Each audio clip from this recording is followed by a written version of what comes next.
जय हिंद गाइज। स्वागत करते हैं संपूर्ण जुलाई के महत्वपूर्ण करंट अफेयर्स में। आज हम लोग टॉप 100 महत्वपूर्ण करंट अफेयर्स देखेंगे जो क्या है एमसीक्यू बेस्ड है। जो बिहार सब इंस्पेक्टर का एग्जाम जो होता है एंड एसएससी सीजीएल सीएचएसएल और रेलवे एंड स्टेट एग्जाम जो बीपीएससी होता है, इसके लिए बहुत इंपॉर्टेंस है। सबसे पहले हम लोग शुरुआत करते हैं बिहार स्पेशल से। तो क्या है ना कि हाल ही में जुलाई 2026 में बिहार के किस जिले में राज्य के दूसरे एम्स के पूर्ण संचालन की मंजूरी एवं बजट आवंटन को अंतिम रूप दिया गया है। तो एम्स दरभंगा में बिहार का दूसरा एम्स स्थापित किया जा रहा है। पहला एम्स कहाँ है? तो एम्स पटना हो गया एंड दूसरा एम्स दरभंगा में बन रहा है। जुलाई 2026 में इसके मुख्य प्रशासनिक और सुपर स्पेशलिस्ट ब्लॉक के निर्माण हेतु अतिरिक्त निधि जारी की गई है। प्रथम एम्स पटना में स्थित है। यहाँ देखो, तो क्या याद रखना है ना कि दूसरा बिहार में दूसरा एम्स कहाँ है? तो दरभंगा में है। तो आंसर हो गया दरभंगा भी। एंड नेक्स्ट हम लोग देखते हैं, नेक्स्ट क्या है ना कि बिहार सरकार द्वारा जुलाई 2026 में घोषित मुख्यमंत्री डिजिटल स्वास्थ्य योजना के तहत सभी सरकारी अस्पतालों को किस प्रणाली से पूरी तरह जोड़ने का लक्ष्य रखा गया है? तो भव्या पोर्टल से। क्या है भव्या पोर्टल? चलिए देखते हैं। Bihar health application for visionary action. इसके तहत क्या होगा ना कि बिहार सरकार भव्या प्रणाली के तहत राज्य के प्राथमिक स्वास्थ्य केंद्रों से लेकर मेडिकल कॉलेजों तक मरीजों को डिजिटल हेल्थ रिकॉर्ड तैयार किया जा रहा है। मतलब जिस प्रकार नागरिकों को पहचान करने के लिए आधार कार्ड होता है, पासपोर्ट नहीं, आधार कार्ड होता है और पैन कार्ड होता है, उसी के अनुसार सरकार जो है ना मेडिकल में मरीजों को रिकॉर्ड रखने के लिए क्या मरीजों का ब्लड ग्रुप क्या है, मरीजों का बीमारी क्या है जन्म से लेकर, तो इन सब रिकॉर्ड रखने के लिए Bihar health application for visionary action Bhavya portal से जोड़ने का लक्ष्य रखा है। तो कौन? बिहार सरकार ने। एंड हम लोग नेक्स्ट देखते हैं कि जुलाई 2026 में जारी नीति आयोग की राज्य ऊर्जा और जलवायु सूचकांक रिपोर्ट में बिहार किस श्रेणी में सुधारकर्ता राज्य का दर्जा मिला है? तो परफॉर्मर।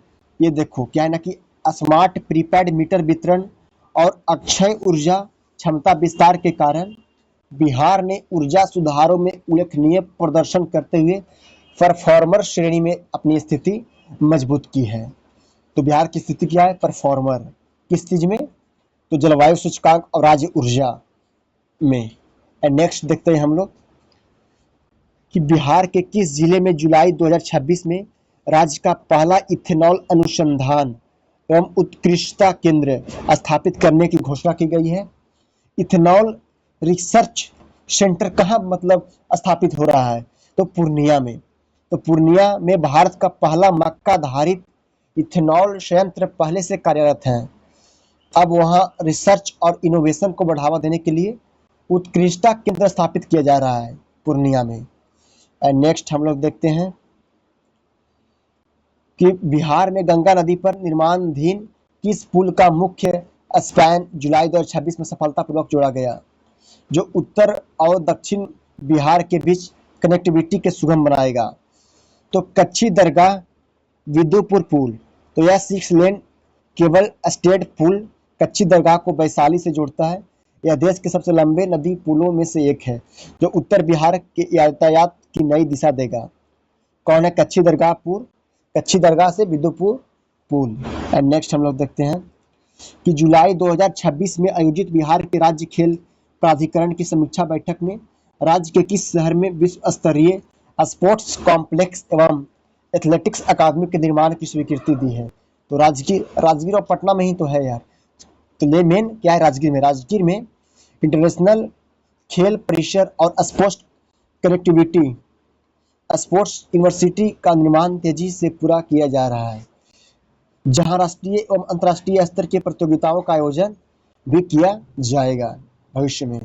एंड एक देख लो, ये है ना कि बिहार कृषि विश्वविद्यालय सबौर द्वारा जुलाई 2026 में विकसित सबौर समौर किसकी नई उच्च उपज वाली प्रजाति है? तो धान की। क्या है? सबौर समौर। तो सबौर समौर कम पानी और सूखा प्रभावित क्षेत्रों के लिए अनुकूलित धान की एक नई किस्म है, जिसे विशेष रूप से दक्षिण बिहार के जिलों के लिए अनुसंचित किया गया है। दो चीज देखो, ये बिहार हो गया, बिहार का गंगा नदी जो है ना दो भागों में बांटती है, बक्सर से प्रवेश करते चौसा से एंड भागलपुर से बाहर निकलती है। अब देखो क्या देखना है ना कि कटिहार से बाहर निकलती है, भागलपुर से, कमेंट में जरूर बताइएगा। तो बक्सर और मतलब उत्तर बिहार और साउथ बिहार, तो साउथ बिहार जो है ना सूखा प्रभावित क्षेत्र है एंड नॉर्थ बिहार बाढ़ प्रभावित क्षेत्र है। लेकिन नॉर्थ बिहार के ये क्षेत्र जो है ना ये बाढ़ प्रभावित है, ये कम बाढ़ प्रभावित है। तो इस क्षेत्र में पानी ज़्यादा है तो क्या सूखा होगा? नहीं होगा। इस क्षेत्र में पानी की उपलब्धता कम है, यहाँ पे जो है ना मानसून पर ज़्यादा किसान डिपेंड रहते हैं। तो कम पानी के लिए भी तो किसान करने के लिए अनुकूल बनाना चाहिए ना भाई। तो सबौर समौर कम पानी और सूखा प्रभावित क्षेत्रों के लिए अनुकूलित मतलब अनुकूल धान की एक नई किस्म है, ये तो याद रखना भाई। एंड बिहार के किस ऐतिहासिक व धार्मिक स्थल पर जुलाई 2026 में राज्य के सबसे बड़े रामायण रिसर्च सेंटर एवं लाइब्रेरी का उद्घाटन किया गया है? तो सीतामढ़ी के कहा? पुनौरा धाम। तो माँ जानकी की जन्म स्थल पुनौरा धाम सीतामढ़ी। माँ जानकी मतलब सीता माँ का जन्म स्थल कहाँ है? सीतामढ़ी पुनौरा में। कि सर्वांगीण विकास हेतु बिहार सरकार ने विशेष बजट के तहत शोध केंद्र और पर्यटन सुविधाओं का विकास किया है? सीतामढ़ी पुनौरा धाम में। नेक्स्ट, बिहार के किस जिले में वन डिस्ट्रिक्ट वन प्रोडक्ट, ये बहुत इंपॉर्टेंट है, ODOP, बिहार के किस जिले में वन डिस्ट्रिक्ट वन प्रोडक्ट के तहत मखाना प्रोसेसिंग और निर्यात हब को जुलाई 2026 में आधुनिक केंद्र खोला गया? तो दरभंगा में। दरभंगा और आसपास के जिले मिथिला मखाना के लिए प्रमुख उत्पादक हैं, GI टैग भी प्राप्त है। मिथिला मखाना के वैश्विक निर्यात को बढ़ाने के लिए दरभंगा में अत्याधुनिक प्रोसेसिंग हब शुरू किया गया है। कहाँ? दरभंगा। याद रखना भाई, one district one product, one district one product. And next, Bihar लोक सेवा आयोग BPSC की नई नियमावली के अनुसार परीक्षा प्रक्रिया को ट्रांसपेरेंसी बनाने हेतु 2026 में कौन सी नई व्यवस्था लागू की गई? तो ये तो है डिजिटल क्वेश्चन पेपर प्रिंटिंग और बायोमेट्रिक अटेंडेंस। ये इतना इम्पोर्टेंस नहीं है, हम भाई टिक मारते क्या क्या इम्पोर्टेंस है, तो ये बहुत इम्पोर्टेंस है, ये वाला देखना 9th नंबर का बहुत इम्पोर्टेंस है। और बिहार सरकार द्वारा ये भी बहुत इम्पोर्टेंस है। तो क्या है ना, बिहार सरकार द्वारा हर घर गंगा जल योजना का सेकेंड फेज जुलाई 2026 में किस नए शहर क्षेत्र में विस्तारित किया गया है? तो नवादा हो गया और जहानाबाद। प्रथम चरण में गया, बोधगया, राजगीर को शुद्ध पेयजल उपलब्ध कराने के बाद दूसरे चरण में नवादा और जहानाबाद के इलाकों तक गंगा जल की आपूर्ति का विस्तार किया गया है। फर्स्ट फेज कहाँ था बताओ? तो फर्स्ट फेज था राज करेगा गया और बोधगया में, राजगीर, गया, बोधगया। सेकेंड फेज जहानाबाद और कहाँ भाई? तो नवादा। और हम लोग नेक्स्ट देखते हैं, जुलाई 2026 में बिहार पुलिस में महिला कर्मियों का परसेंटेज बढ़कर कितना % हो गया, जो देश के सभी राज्यों से सर्वाधिक है? 33%। एंड ये देखो, बिहार के किस वन्यजीव अभ्यारण्य टाइगर रिजर्व में जुलाई 2026 में बाघ गणना रिपोर्ट में बाघों की संख्या में 25% से वृद्धि दर्ज की गई है? तो यकीन तो टाइगर रिजर्व है भाई, वाल्मीकि टाइगर रिजर्व है, जो पश्चिमी चंपारण में स्थित है। वाल्मीकि टाइगर रिजर्व में बेहतर संरक्षण प्रयासों और कोर एरिया प्रबंधन के कारण बाघों की संख्या में लगातार बढ़ोतरी दर्ज की गई है।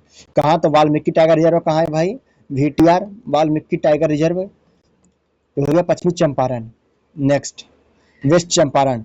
बिहार के किस जिले में जुलाई 2026 में राज्य का पहला solar wind hybrid power plant चालू किया गया है? तो बांका में। बांका जिले में नवीकरणीय ऊर्जा को बढ़ावा देने के लिए पवन ऊर्जा के संयुक्त प्लांट की स्थापना की गई है, जिससे ग्रिड को सतत बिजली प्राप्त होगी। ये देखो नेक्स्ट, जुलाई 2026 में बिहार सरकार द्वारा राज्य के किसानों को गुणवत्तापूर्ण बीज और मिट्टी जांच रिपोर्ट तुरंत देने के लिए कौन सा मोबाइल ऐप लॉन्च किया गया? तो बिहान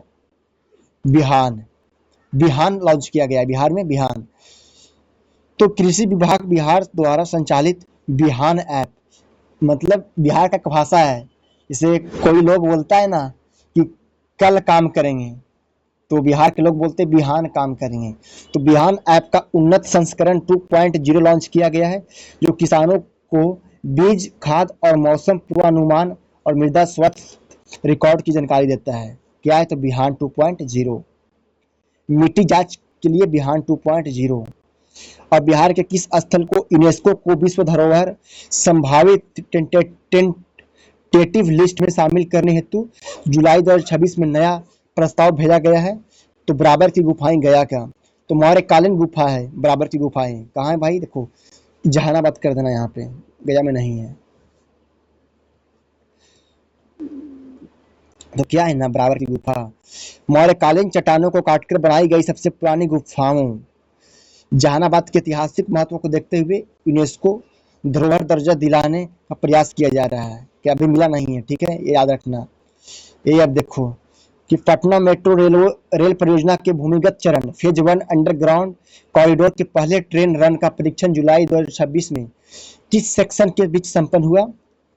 तो पटना मेट्रो के प्राथमिक कॉरिडोर राजेंद्र नगर स्टेशन से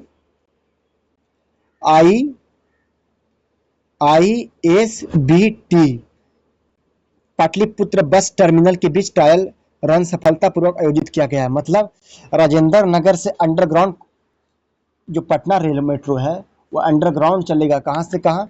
तो पटना, राजेंद्र नगर और पाटलिपुत्र बस टर्मिनल के बीच। हाँ भाई, वहाँ ऐसा है। और नेक्स्ट देखते हैं कि आज बिहार के किस प्रसिद्ध लोक नृत्य सांस्कृतिक संरक्षणकर्ता को जुलाई 2026 में संगीत नाटक अकादमी विशेष सम्मानित किया गया है? बताओ। डॉक्टर सरिता देवी। बिहार के पारंपरिक लोक कला लौंडा नाच और विदेशिया शैली के संरक्षण तथा अंतर्राष्ट्रीय मंचों पर प्रदर्शन हेतु यह सम्मान दिया गया है डॉक्टर सरिता देवी को। लौंडा नाच डॉक्टर सरिता देवी एंड भिखारी ठाकुर जो ना विदेशिया के लिए तो प्रसिद्ध है ही हैं, लेकिन याद रखिएगा डॉक्टर सरिता देवी को। हम लोग नेक्स्ट देखते हैं भाई साहब दोस्तों साथियों कि बिहार के किस जिले में जुलाई 2026 में राज्य का पहला टेक्सटाइल पार्क स्थापित करने के लिए भूमि अधिग्रहण पूरा किया गया है? तो मुजफ्फरपुर का बेला औद्योगिक क्षेत्र गारमेंटिंग और टेक्सटाइल हब के रूप में विकसित हो चुका है। प्लग एंड प्ले मॉडल के तहत इसे राज्य का अग्रणी टेक्सटाइल पार्क बनाया गया है। कहाँ? तो मुजफ्फरपुर में। तो याद रखना क्या है ना कि बाहर राज्य का पहला टेक्सटाइल पार्क कहाँ बना है? तो मुजफ्फरपुर में पहला टेक्सटाइल पार्क। एंड बिहार में जुलाई 2026 में आयोजित राज्य स्तरीय युवा महोत्सव का आयोजन किस जिले में हुआ? तो नालंदा में। क्या है चलिए जानते हैं। तो युवा कार्य एवं खेल विभाग बिहार द्वारा नालंदा राजगीर में राज्य स्तरीय युवा महोत्सव का आयोजन किया गया है, जिसमें राज्य भर के युवाओं ने कला एवं सांस्कृतिक गतिविधियों में भाग लिया है। एंड हम लोग अब आते हैं नेशनल पे। राष्ट्रीय घटनाक्रम, नेशनल राष्ट्रीय करंट अफेयर्स हम लोग आते हैं भाई साहब दोस्तों। तो राष्ट्रीय घटनाक्रम देखने के लिए थोड़ा लंबा सांस लीजिए, गहरा सांस, उसके बाद स्टार्ट करते हैं दोस्तों। चलिए स्टार्ट करते हैं दोस्तों। अगर लंबा सांस आप लोग ले लिए तो 21 नंबर क्या है ना कि भारत के नीति आयोग द्वारा जुलाई 2026 में जारी एसडीजी इंडेक्स मतलब सस्टेनेबल डेवलपमेंट इंडेक्स का सूचकांक, भारत का सूचकांक 2025-26 में किस राज्य ने शीर्ष स्थान बनाए रखा है? केरल। देखो भाई, केरल और कर्नाटक पहला ही आ गया होगा इस सब चीजों में।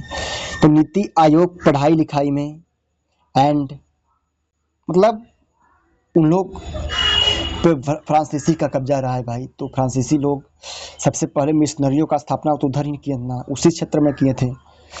चलिए स्टार्ट करते हैं। नीति आयोग ने एसडीजी इंडिया इंडेक्स में 79 अंकों के साथ केरल शीर्ष स्थान पर रहा है, जबकि तमिलनाडु और हिमाचल प्रदेश दूसरे और तीसरे स्थान पर रहा है। दूसरे देखो, फर्स्ट क्या है केरल, तमिलनाडु सेकेंड नंबर पे एंड तीसरे पर हिमाचल प्रदेश थर्ड रैंक पे।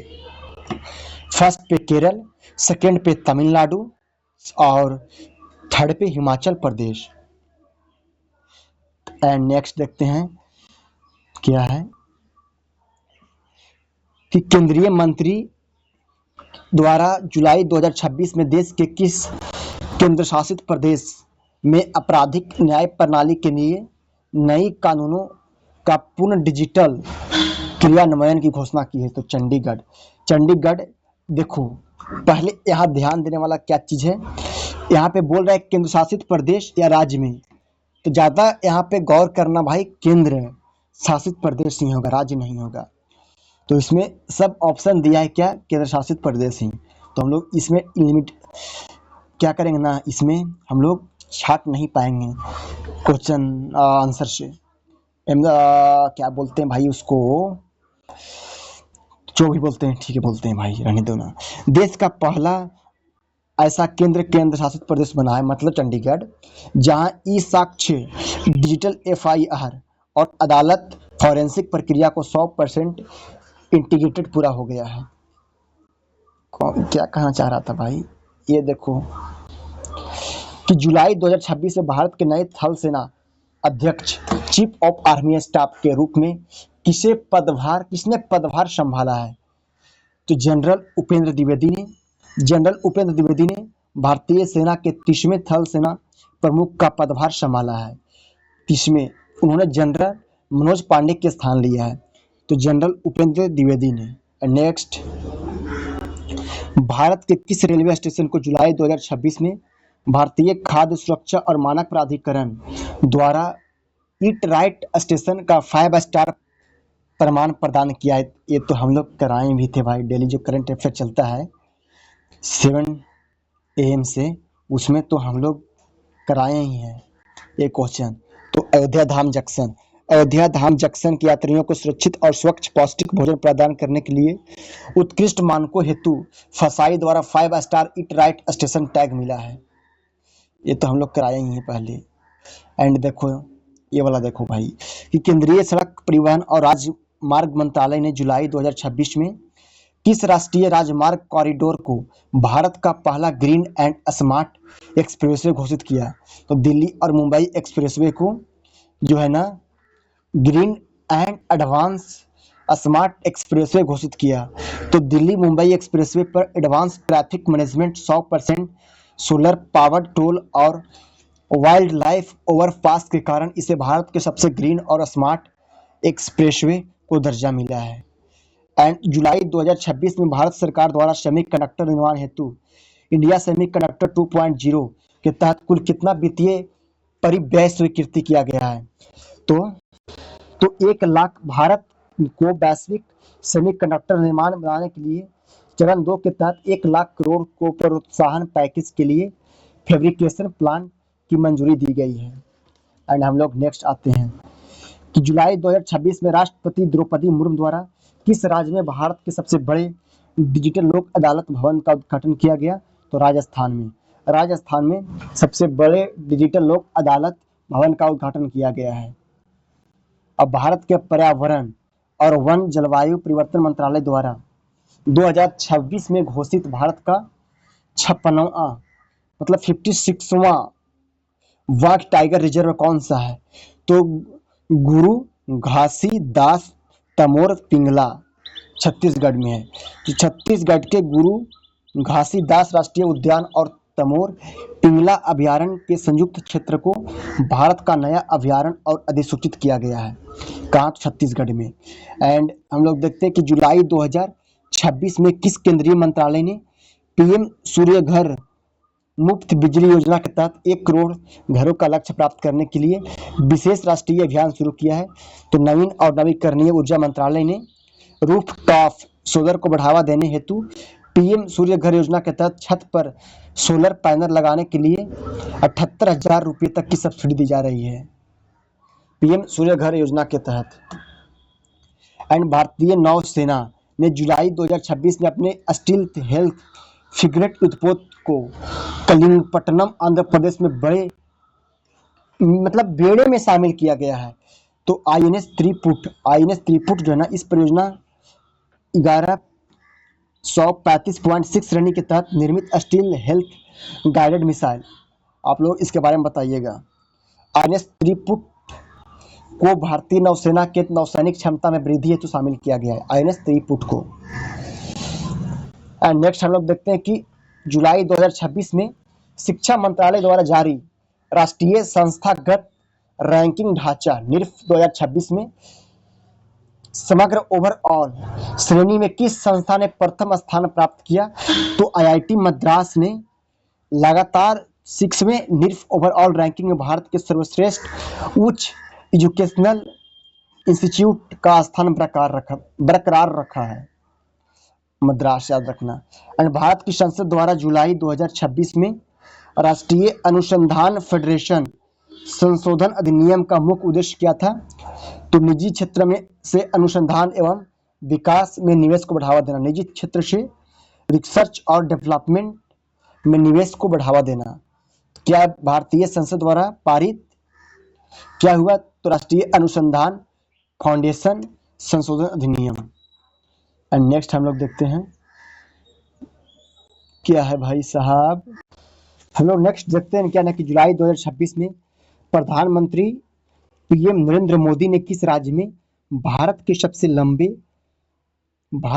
सबसे लंबे railway sea bridge Pamban vertical lift bridge का औपचारिक उद्घाटन किया है? तो रामेश्वरम को भारत की मुख्य भूमि से जोड़ने वाला नया vertical lift Pamban bridge Bharat का पहला अत्याधुनिक वर्टिकल लिफ्ट सी ब्रिज है। कहाँ? रामेश्वरम कहाँ है? तमिलनाडु में। एंड हम लोग देखते हैं कि केंद्रीय संस्कृति मंत्रालय द्वारा जुलाई 2026 में असम के मोईडाम को यूनेस्को विश्व धरोहर स्थल घोषित किए जाने के बाद भारत के कुल विश्व धरोहर स्थलों की संख्या कितनी हो गई? तो 43। अहोम राजवंश के टीला समाधि प्रणाली मोईडाम को यूनेस्को सांस्कृतिक श्रेणी में भारत का 43वां वैश्विक धरोहर स्थल घोषित किया गया है। 45वां कौन है? सारनाथ। और 44 आप लोग बताइएगा भाई साहब। जुलाई 2026 में राष्ट्रीय सांख्यिकी कार्यालय नेशनल स्टैटिस्टिक्स ऑफिस द्वारा जारी आंकड़ों के अनुसार भारत की बेरोजगारी दर गिरकर कितने परसेंट पर आ गई है? तो 3.1%। आवधिक पीएलएफएस रिपोर्ट के अनुसार भारत में शहरी और ग्रामीण दोनों क्षेत्रों में बेरोजगारी दर में सुधार हुआ है और यह लगभग 3.1% के निचले स्तर पर पहुंच गई है। एंड भारत का पहला एआई संचालित स्मार्ट ट्रैफिक मैनेजमेंट कॉरिडोर जुलाई 2026 में किस शहर में चालू हुआ? तो बेंगलुरु में। एंड केंद्रीय महिला एवं बाल विकास मंत्रालय द्वारा मिशन वात्सल्य के तहत जुलाई 2026 में शुरू की गई दिशा हेल्पलाइन का प्राथमिक उद्देश्य क्या है? तो संकटग्रस्त बच्चों को त्वरित आपातकालीन सहायता प्रदान करना। एंड जुलाई 2026 में जल शक्ति मंत्रालय द्वारा घोषित भारत के किस जिले को सर्वश्रेष्ठ जल संरक्षण जिला घोषित किया गया है? राष्ट्रीय पुरस्कार भी मिला है। तो उड़ीसा के गंजम जिले ने वर्षा जल संचयन और पोखरों के जीर्णोद्धार और कम्युनिटी वाटर मैनेजमेंट में असाधारण कार्य हेतु राष्ट्रीय जल पुरस्कार में पहला स्थान पाया है। एंड हम लोग देखते हैं नेक्स्ट कि भारत सरकार ने जुलाई 2026 में किस वर्ष तक भारत को सड़क दुर्घटना मौतों में 50% की कमी लाने की संशोधित लक्ष्य किया गया है।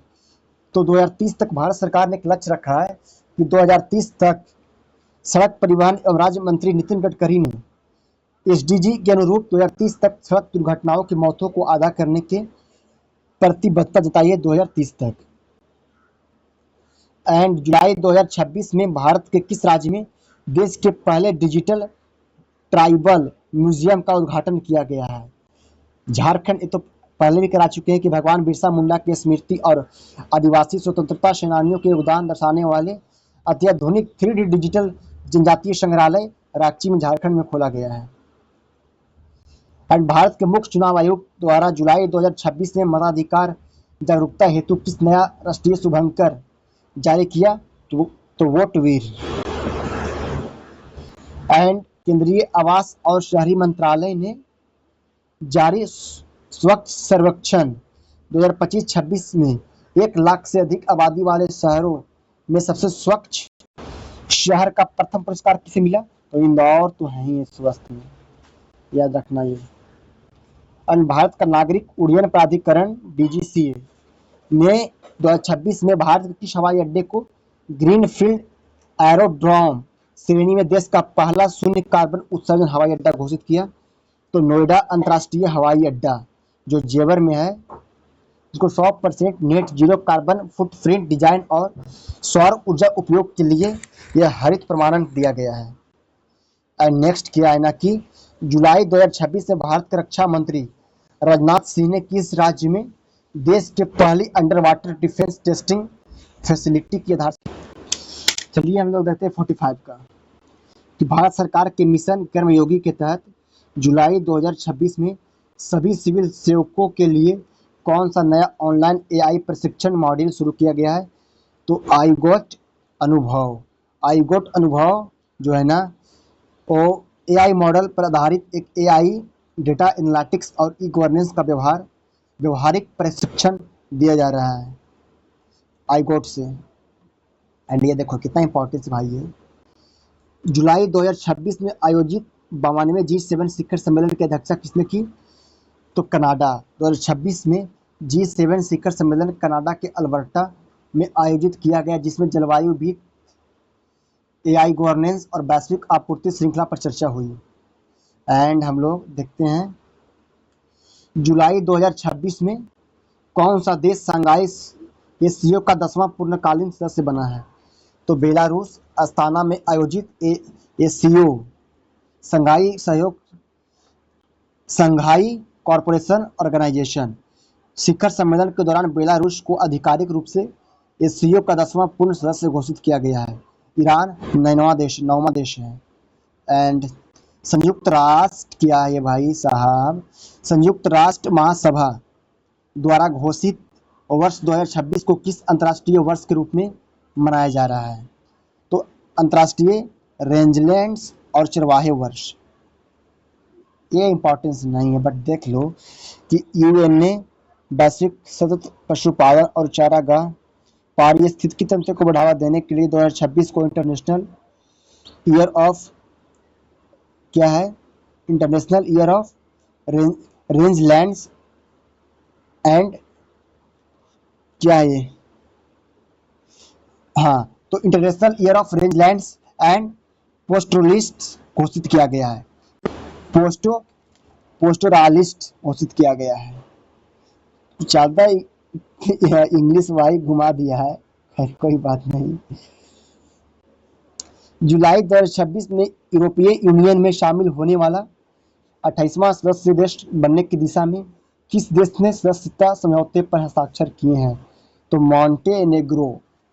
वेस्टर्न बाल्कन राष्ट्र मॉन्टेनेग्रो ने यूरोपियन यूनियन के सभी नीतिगत अध्यायों को पूरा कर यूरोपीय संघ का अगला नया सदस्य बनने की प्रक्रिया में पूरी की है। और हम लोग देखते हैं कि ग्लोबल पीस इंडेक्स में किस देश विश्व का सबसे शांतिपूर्ण देश है? तो आइसलैंड ही है। भारत 116वें स्थान पर रहा है। एंड आइसलैंड वर्ष 2008 से लगातार विश्व का सबसे शांतिपूर्ण देश बना हुआ है आइसलैंड। आइसलैंड इसका नाम ही है, तो बर्फ जैसे शांत रहता है भाई, लेकिन कभी कभी पिघलता भी होगा शायद।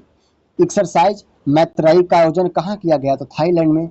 भारतीय सेना और रॉयल थाई आर्मी के बीच काउंटर टेररिज्म और उग्रवाद विरोधी अभियानों पर केंद्रित अभ्यास थाईलैंड के ताक प्रांत में आयोजित किया गया। तो भारत और किस देश के बीच संयुक्त द्विपक्षीय सैन्य अभ्यास मैत्री था? तो थाईलैंड के बीच, मतलब टेररिज्म के खिलाफ था। एंड ये देखो क्या इंपॉर्टेंस नहीं है ये। जुलाई 2026 में ब्रिटेन के नए पीएम के रूप में किसने शपथ ली? तो कीर स्टारमर ने ब्रिटेन के लेबर पार्टी के हैं और यूके के आम चुनाव में भारी जीत के बाद ब्रिटेन के प्रधानमंत्री के पद संभाली है। एंड किस देश ने पहली अपनी राष्ट्रीय मुद्रा सोम का डिजिटल संस्करण आधिकारिक रूप से लॉन्च किया है? तो किर्गिस्तान ने। एंड वर्ल्ड हेल्थ ऑर्गेनाइजेशन जुलाई 2026 में कौन सा जो कंट्री है ना, एशियाई देश को पूरी तरीका से ट्रैकोमा मुक्त घोषित किया है? तो खुद एक एशियाई देश है और उसको जो है WHO ने एक ट्रैकोमा बीमारी होता है उसे WHO ने मुक्त कर दिया है, तो वियतनाम को। एंड किस देश ने दुनिया का पहला फ्लोटिंग न्यूक्लियर पावर प्लांट अकादमिक लोमोनोसो का उन्नत संस्करण चालू किया गया है? तो रूस में जो है ना फ्लोटिंग न्यूक्लियर पावर प्लांट। रूस के रोसाटोम कंपनी ने सुदूर आर्कटिक क्षेत्रों में स्वच्छ ऊर्जा प्रदान करने के लिए अगली पीढ़ी का तैरता हुआ परमाणु ऊर्जा संयंत्र तैनात किया है। एंड हेनले पासपोर्ट इंडेक्स के अनुसार विश्व का सबसे शक्तिशाली पासपोर्ट किसका है? तो सिंगापुर का ही है। सिंगापुर जो है ना 195 गंतव्य मतलब 195 देशों में वीजा फ्री प्रवेश कर सकता है। इसका मतलब सबसे अच्छा पासपोर्ट है भाई, शक्तिशाली पासपोर्ट है। एंड इंडिया का रैंक क्या है कमेंट में बताइएगा भाई, इंडिया रैंक कमेंट में। एंड जुलाई 2026 में नाटो का वार्षिक शिखर सम्मेलन किस शहर में हुआ? ये तो बताए ही थे, द हेग नीदरलैंड। तो नाटो का 2026 का शिखर सम्मेलन नीदरलैंड के द हेग शहर में आयोजित हुआ था, जिसमें रक्षा बजट का आवंटन हुआ है, मतलब जीडीपी का 2.5% पर नया ढांचा तैयार किया गया है। और अंतर्राष्ट्रीय सौर गठबंधन का पूर्ण सदस्य देश 2026 में कौन बना? पैराग्वे। अब बताओ पैराग्वे कौन सा महाद्वीप में पड़ता है? कमेंट में बताना भाई। तो दक्षिण अमेरिकी देश पैराग्वे ने ISA फ्रेमवर्क समझौते पर हस्ताक्षर कर सौर ऊर्जा सहयोग में भारत के साथ देने हेतु सदस्यता ग्रहण की है, मेंबरशिप। एंड ये देखो जुलाई 2026 में किस देश में आए भीषण चक्रवाती तूफान गामी ने भारी तबाही मचाई? कुछ मत याद रखना, ये याद रखना कि गामी जो है ना तूफान कौन सा देश में आया था? तो फिलीपींस और ताइवान में आया था। गामी फिलीपींस और ताइवान में। एंड हम लोग आते हैं जुलाई 2026 में भारत ने किस देश के साथ ऐतिहासिक critical technology and digital partnership पर समझौते पर हस्ताक्षर किए हैं? तो भारत और साउथ कोरिया ने सेमीकंडक्टर AI एंड 6G तकनीकों पर और आपूर्ति श्रृंखला सुरक्षा को बढ़ावा देने के लिए समझौता किया है। एंड हम लोग थोड़ा लंबा सांस लीजिए भाई साहब। एंड आते हैं अर्थव्यवस्था और योजनाएं पे। तो थोड़ा 1 मिनट वेट करते हैं। 33 मिनट 55 सेकंड हुआ है। हम लोग स्टार्ट करेंगे 34 मिनट 30 सेकंड से।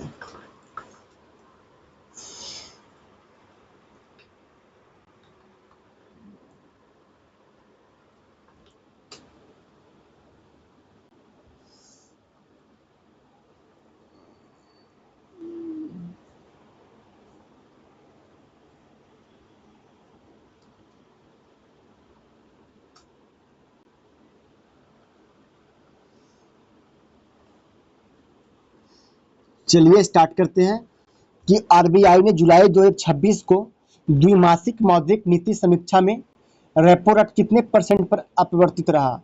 तो मुद्रास्फीति को 4% के लक्ष्य के भीतर रखने और आर्थिक वृद्धि को समर्थन देने के लिए MPC ने रेपो रेट को लगातार 6.5% पर स्थिर रखा है, 6.5% पे।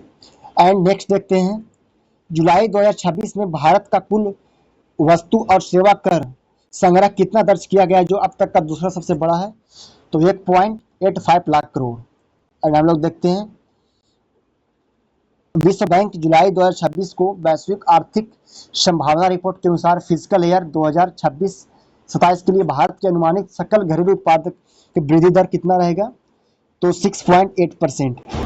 वर्ल्ड बैंक ने बताया है कि भारत का जो ग्रोथ रेट है वो फिजिकल ईयर 2026 से 27 में 6.8% रहने का अनुमान है। एंड हम लोग देखते हैं, जुलाई 2026 में केंद्र सरकार द्वारा एमएसएमई माइक्रो, एमएसएमई का फुल फॉर्म बताएगा कोई? बताएगा भाई? कोई नहीं बताएगा? सुनो, माइक्रो स्मॉल मीडियम इंटरप्राइजेज क्षेत्र के लिए शुरू की गई उद्यम क्रेडिट कार्ड योजना को अधिकतम ऋण सीमा क्या है, तो भारत सरकार द्वारा एमएसएमई क्षेत्र के लिए शुरू की गई उद्यम क्रेडिट कार्ड की अधिकतम ऋण सीमा 5 लाख तक है। एंड आरबीआई द्वारा 2026 में सीमा पार भुगतानों के लिए किस नई प्रणाली को चालू किया गया है, जिससे भारत और यूएई व्यापार में स्थानीय मुद्रा का उपयोग बढ़ाए, तो यूपीआई जैवन लिंक। भारत और यूएई के भारत के यूएपीआई और यूएई के जैवन कार्ड सिस्टम के इंटीग्रेटेड से त्वरित, सुरक्षित और कम लागत वाले सीमा पार प्रेषण मतलब व्यापार संभव है। एंड क्या लगता है, क्या इंपॉर्टेंस नहीं है ये? चलिए स्टार्ट करते हैं।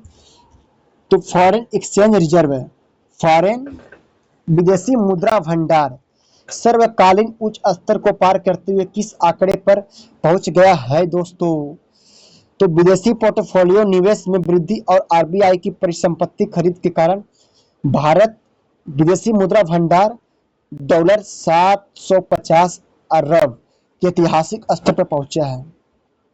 भाई भारत यहाँ पहुंच गया, $750 अरब बिलियन। भारत जो है ना, शायद आप लोग कमेंट में बताइएगा कि सच क्वेश्चन गलत है, सच है भाई। तो केंद्रीय वित्त मंत्रालय ने जुलाई 2026 में पीएम स्वनिधि योजना जो है ना की अवधि बढ़ाकर किस वर्ष तक किया है, तो 2027 तक। एंड हम लोग देखते हैं कि सेबी के शेयर बाजार में खुदरा निवेशकों की सुरक्षा हेतु किस नए ट्रेडिंग तंत्र को अनिवार्य किया गया है, तो अस्बा किधर है भाई, अस्बा ये है। एंड हम लोग थोड़ा देखते हैं कि 2026 में कृषि एवं किसान कल्याण मंत्रालय द्वारा डिजिटल कृषि मिशन के तहत एग्री स्टैक के अंतर्गत प्रत्येक किसान को क्या प्रदान किया जाएगा दोस्तों, तो डिजिटल किसान आईडी एग्री स्टैक के तहत फार्मर आईडी प्रदान किया जाएगा।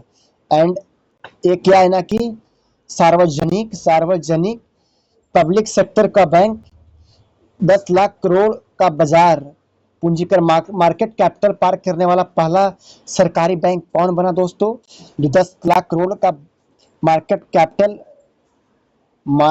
कैपिटल पार कर गया है, SBI state bank of India.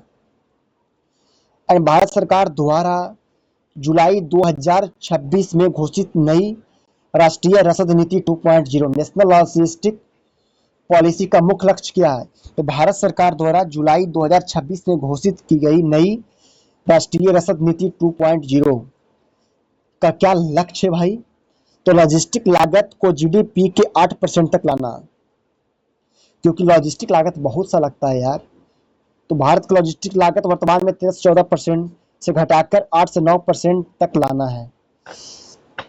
And जुलाई 2026 में नीति आयोग द्वारा जारी एग्री एक्सपोर्ट इंडेक्स में भारत कौन सा राज्य कृषि उत्पादों के निर्यात पर शीर्ष पर रहा है, तो महाराष्ट्र रहा है। महाराष्ट्र अंगूर, प्याज, चीनी और प्रसंस्करण खाद्य पदार्थों के निर्यात में अग्रणी प्रदर्शन के साथ महाराष्ट्र जो है ना देश में एग्री निर्यात में नंबर 1 रहा।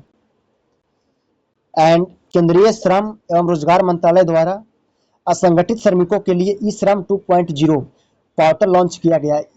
इसमें किस नई सुविधा को जोड़ा गया है, तो वन स्टॉप सामाजिक सुरक्षा, ई श्रम 2.0 के माध्यम से असंगठित श्रमिक पीएम किसान राशन कार्ड, आयुष्मान भारत और पीएम आवास जैसी 12 से अधिक केंद्रीय योजनाओं का लाभ एक ही आईडी से ले सकेंगे। एंड एक्सपोर्ट शुल्क शून्य करने की घोषणा। तो क्या है, आखिर केंद्र सरकार ने किस खाद्य वस्तु पर निर्यात शुल्क मतलब एक्सपोर्ट ड्यूटी शून्य करने की घोषणा की है? तो गैर बासमती सफेद चावल पे। एंड भारत की पहली, क्या इंपॉर्टेंस नहीं है, तो भारत की पहली ग्रीन हाइड्रोजन आधारित स्टील उत्पादन इकाई का जुलाई 2026 में किस कंपनी द्वारा वाणिज्यिक संचालन शुरू किया गया है? तो टाटा स्टील जमशेदपुर द्वारा। एंड हम लोग थोड़ा आते हैं टेक्नोलॉजी में, स्पेस टेक्नोलॉजी एंड साइंस में आते हैं। टोटल 25 क्वेश्चन यहाँ से साइंस का स्टार्ट होगा और हम लोग करेंगे भी। हम लोग का लक्ष्य रहेगा, अभी 40 मिनट हुआ है, मतलब 10 सेकंड बाद 41 मिनट हो जाएगा। तो हम लोग क्या करेंगे कि 50 तक खत्म करने का प्रयास करेंगे, क्योंकि बहुत बड़ा हो जाएगा भाई। तो भारतीय अंतरिक्ष अनुसंधान संगठन इसरो ने जुलाई 2026 में गगनयान मिशन के लिए किस मानव रोटेड रॉकेट का सफल असेंबली एवं हॉट टेस्ट पूरा किया है? तो LVM-3, M4 और HLVM-3 मानव अंतरिक्ष मिशन गगनयान के लिए विशेष रूप से संशोधित LVM-3 ह्यूमन रेटेड के क्रायोजेनिक स्टेज को हॉट टेस्ट सफलतापूर्वक पूरा किया है। तो याद रखिएगा, पूछेगा क्या एग्जाम में, गगनयान मिशन के लिए किस मानव रेटेड रॉकेट का सफल टेस्ट किया गया? तो LVM-3 या HLVM-3। एंड DRDO ने जुलाई 2026 में चांदीपुर उड़ीसा ने किस नई पीढ़ी की सतह से हवा मार करने वाला एक मिसाइल का सफल परीक्षण किया?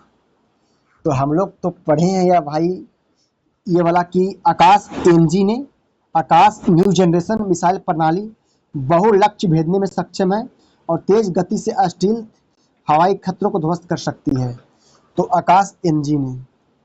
एंड जुलाई 2026 में भारत के किस शैक्षणिक संस्थान ने देश का पहला स्वदेशी AI language model Bharat GPT 2.0 22 भारतीय भाषाओं में लॉन्च किया? तो IIT बॉम्बे ने।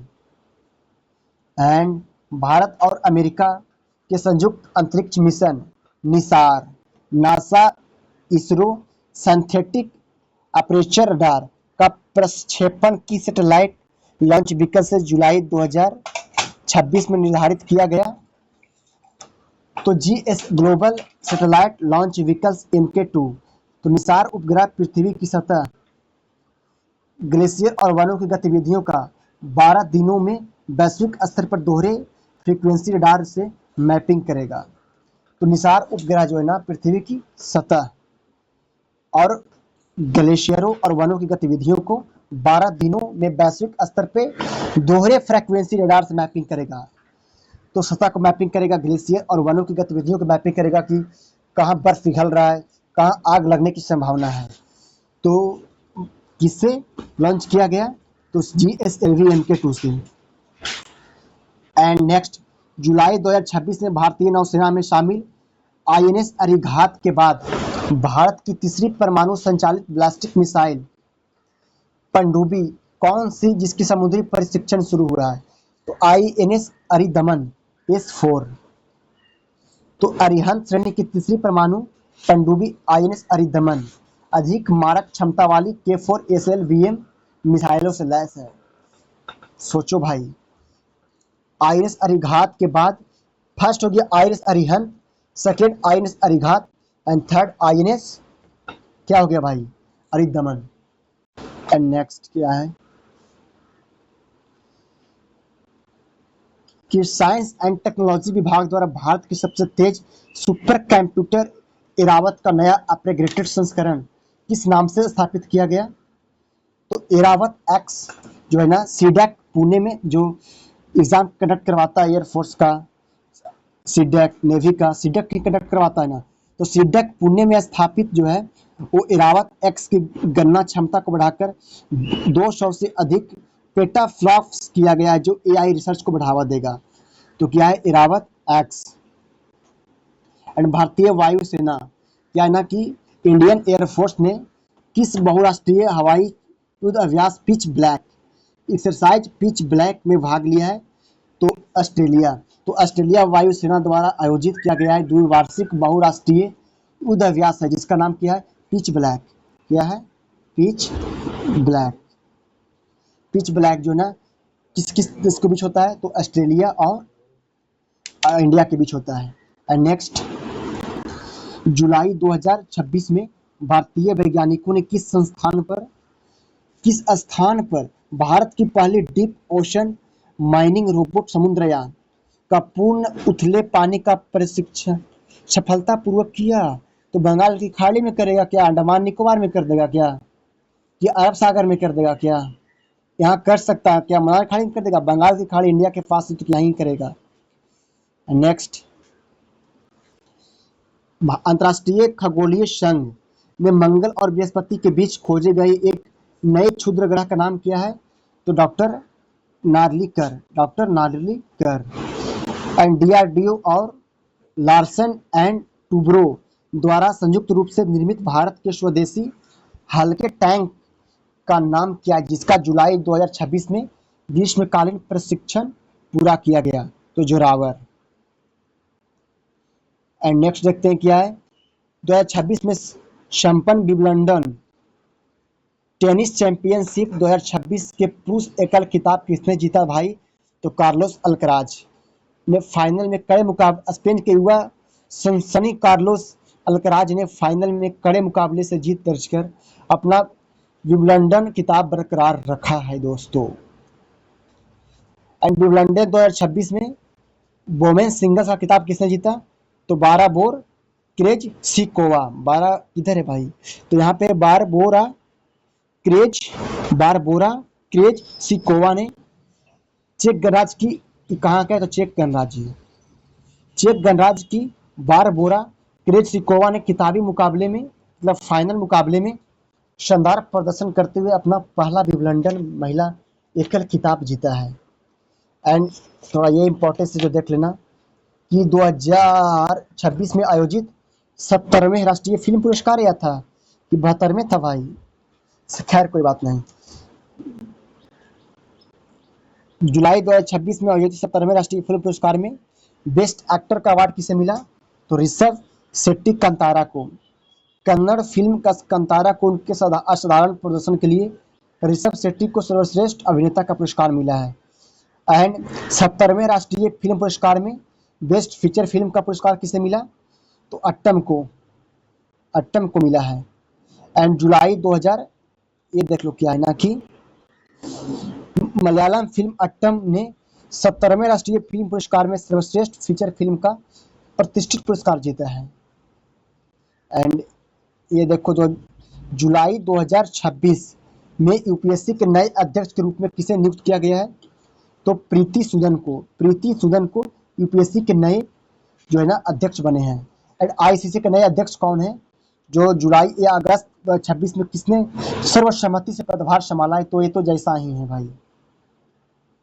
एंड थोड़ा देख लो पेरिस में आयोजित डायमंड लीग 2026 स्पर्धा में भारत के भाला फेंक एथलेटिक नीरज चोपड़ा ने कौन सा पदक जीता है भाई? तो रजत पदक जीता है।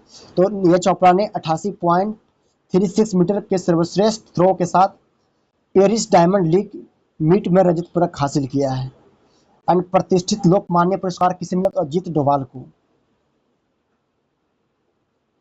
क्या भाई प्रतिष्ठित लोकमान्य तिलक राष्ट्रीय पुरस्कार 2026 में से जुलाई 2026 में किससे सम्मानित करने की घोषणा की गई है?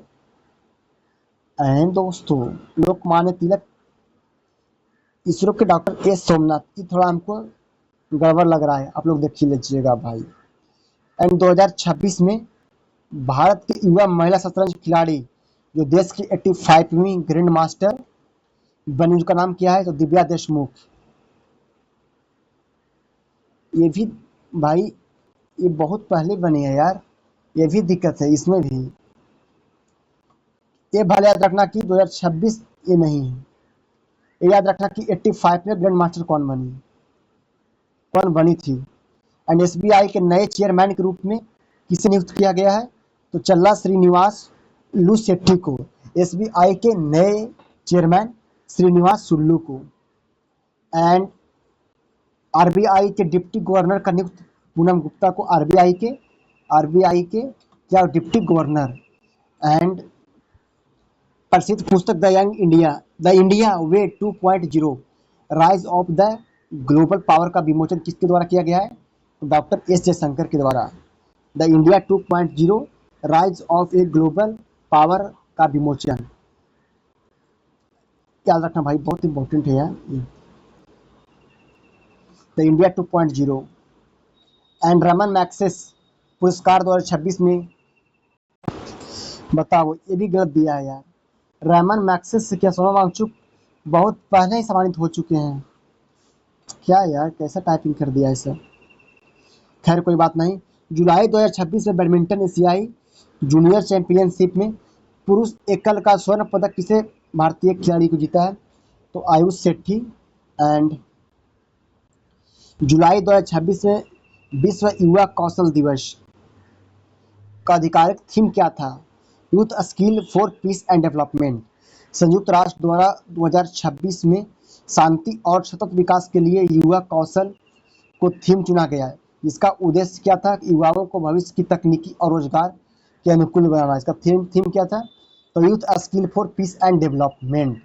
तो हम लोग 100 करंट अफेयर्स कर लिए दोस्तों। आज के लिए इतना ही रखते हैं। अगर कोई मिस्टेक हुआ है तो कमेंट में जरूर बताइए, ताकि उसे सुधार कर फिर से हम डाल सकें दोस्तों। और लास्ट में मैं एक बात करना चाहता हूं दोस्तों, कि बड़ों को सम्मान दे, छोटे को प्यार दे, अपना व्यक्तित्व इस प्रकार विकसित करें कि महिलाएं आपसे सुरक्षित महसूस करें।